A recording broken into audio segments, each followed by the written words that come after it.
from WMAR-2 News, Maryland's most accurate forecast.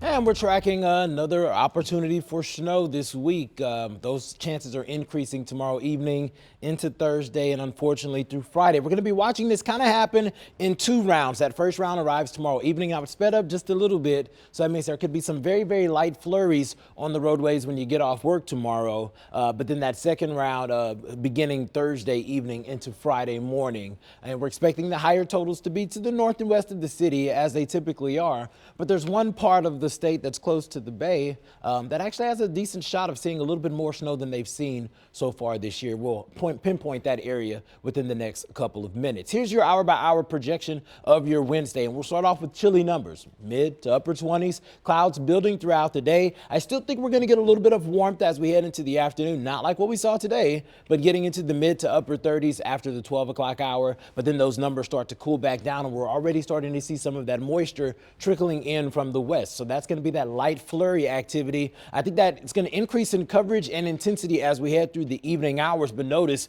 we're all below freezing. So I think this is going to, the onset is really just going to be a snow beginning for our area. And then heading into Thursday, we'll see that start to shift a little bit further south. I think there's going to be a lull in the activity. But notice one area going to be kind of on the cusp of that activity. And that's going to be the southern half of our viewing area. Folks out in Anne Arundel County, Talbot County. I'm going to be watching you very closely because you guys have kind of been missing out on all the fun this year. I think you got a pretty solid opportunity to see more than an inch of accumulation here. As we head into the afternoon, I do expect us to dry out, but notice that northerly flow keeping cold air in place. And we have this trough to the west, the combination of the trough and the moisture lifting from the south. I think that's going to increase our snow chances Thursday night into the start of your Monday. So that Friday, forgive me, that's going to be continuing into Friday. So that means that more snow will accumulate Thursday night into Friday. Hour-by-hour breakdown of Thursday has those snow chances in the forecast. They're going to linger as temperatures struggle to get above freezing. A lot of folks are going to stay at freezing for the day, and then that snow chance